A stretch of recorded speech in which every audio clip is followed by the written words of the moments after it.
WOW Embossing Powder Week on the Paper Crafters Library blog. Every day during the week of May 21st to the 25th, 2012, we'll be sharing different project ideas featuring WOW's amazing embossing powders and embossing glitters. At the end of the week, 2 lucky winners will receive an amazing WOW Embossing Powder prize pack, and we'll share more details at the end of this video. In today's video, we're going to show you how to create this For My Friend card. It features stamping through a stencil and embossing that image using WOW's Earth Tone Colors Pepper Embossing Powder. So let's get started. You're going to need a piece of very vanilla cardstock that measures 3 5/8 by 4 7/8. And I've chosen a stencil that I liked, and it's got this beautiful tree image, and this is Mini Branches by Crafters Workshop.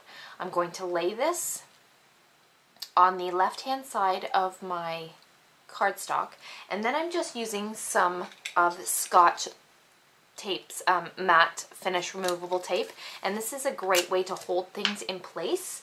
It's a removable tape that won't pull up the surface of your cardstock. So I'm just going to apply a little bit of that onto my work area over my paper and my stencil. This will help me hold it into place while I'm inking up my image. Then you're going to need a Versamark pad as well as some embossing powder, and I'm using WOW's Earth Tones Pepper Embossing Powder today to emboss the image that I'm inking up. And once I ink it up, I always like to work over a coffee filter in order to capture any extra embossing powder that I have. So as you see here, I have my workstation laid out, and I'm going to now apply my ink from my Versamark directly to my stencil and pushing the ink or my adhesive here through onto my cardstock. So I'm just applying my pad directly to the stencil. It will slightly pull it up, but that's once you're removing it. So just press firmly through the stencil, and you want to make sure that you cover all of your cardstock. So just keep inking that up until you can see that there's a bit of a shimmer where you apply the Versamark.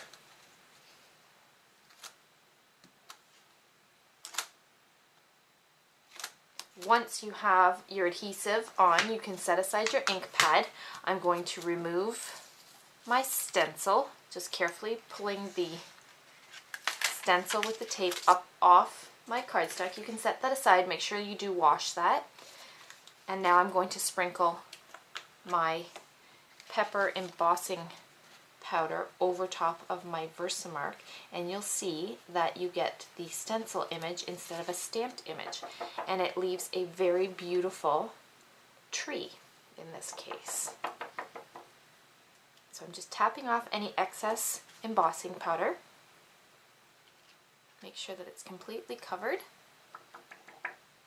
Now I'm going to replace my embossing powder back into my jar. This way I don't have any wasted embossing powder.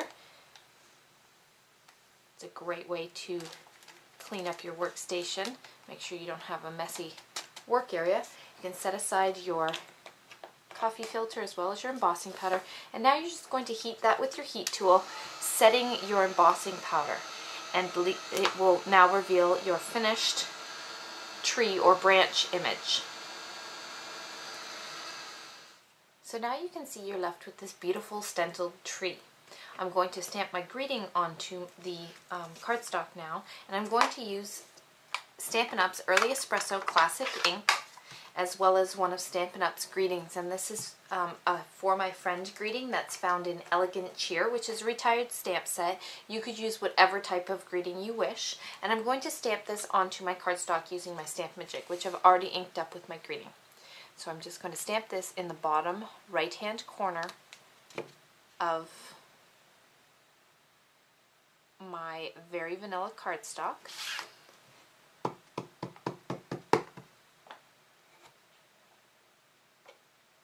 And now you can set aside your Stampin', your stamp, as well as your ink.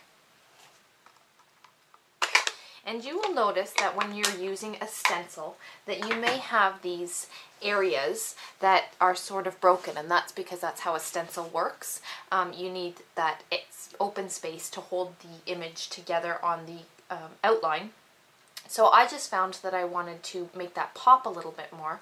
So I'm going to actually add a few cherry blossoms to my tree by punching them out using Stampin' Up's Itty Bitty Flower Punch and some Blushing Bride cardstock. It's just a scrap piece of cardstock that I had, and I'm just going to punch out 7 or 8 little flowers.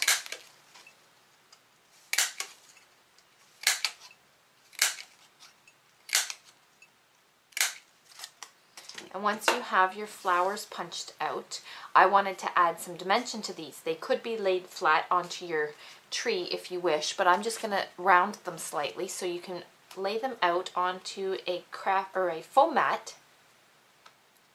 And then I'm going to use my stylus, and this is the Impressor stylus, so it does have 2 ends, a large end and a smaller end. I'm actually going to use the large end, and I'm just going to work in a circular motion and just applying some pressure to the center of each flower, and you'll see that they start to curl slightly, giving it more dimension like a flower. So once you have that done, you want to repeat that process with all of the flowers that you've punched out. So like I said, you're just working in a small circular motion, applying some pressure to the center of each of the flowers.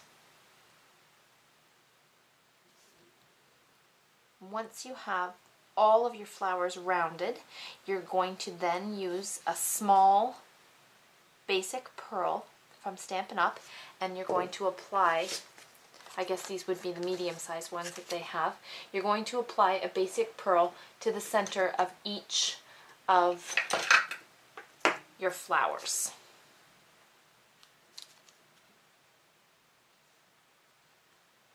And that will give you a cherry blossom type of look to the flower, so you can add to the branches of your stenciled and embossed tree.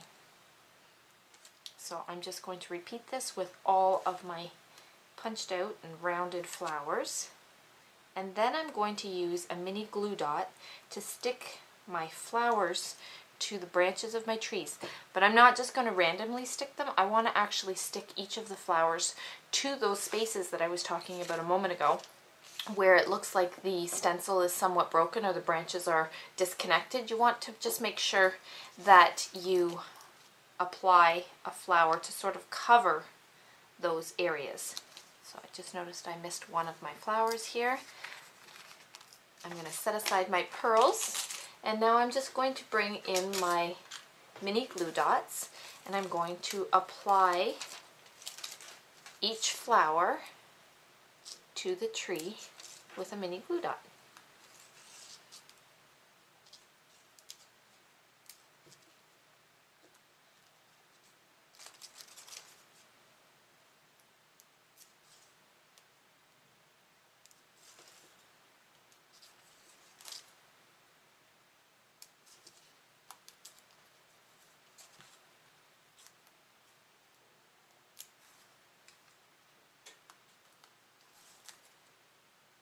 And you can apply as many or as few of your flowers as you wish. I'm just filling in, and now I'm happy with the placement of those. Now you're going to need a piece of Early Espresso cardstock that measures 3 3/4 by 5 inches. And I'm just going to apply some adhesive to the top and the bottom of my Early Espresso cardstock, and that's just double-sided adhesive. Now I'm going to center and stick my stamped image to my Early Espresso piece, leaving equal borders on all 4 sides. Once you have that complete, you're going to need a piece of Blushing Bride cardstock that measures 3 7/8 by 5 1/8. You're also going to apply some adhesive to your Blushing Bride, and you're going to mat your layered cardstock here and your image to that, again leaving equal borders on all 4 sides. So once you have this all stuck together, you're going to set this aside for a moment, and you're going to need a piece of crumb cake cardstock from Stampin' Up that measures 4¼ by 11 inches. I've gone ahead and I've scored it with my paper trimmer and scoring blade at 5½ inches, and I'm going to fold this up along that score line and crease along that with my bone folder, giving my card base a nice crisp top fold line. Once you have that done, you can set aside your bone folder, and we're now going to bring in our stamped image again, and we're going to center and stick this onto our card base using some Stampin' Dimensionals. So I'm just flipping that over, and I'm going to place some Stampin' Dimensionals along the back, one in each of the 4 corners. I'm going to peel off the backing, and I'm going to center and stick this to my card base, leaving equal borders on all 4 sides, like so. And there you have your finished card. This is an easy way to use a stencil and your Versamark and emboss through that image of the stencil. And if you don't always have a stamp on hand, this is a great way to use up some of your stencils. I hope you enjoyed stamping with me. As I mentioned at the beginning of this video, at the end of the week, 2 lucky winners will receive an amazing WOW embossing powder prize pack.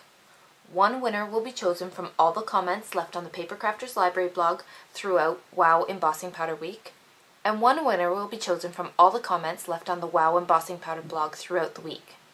Winners will be announced on Friday, May 25th, 4 p.m. Eastern Standard Time. To enter to win, visit the Paper Crafters Library blog and leave a comment in the post you see here.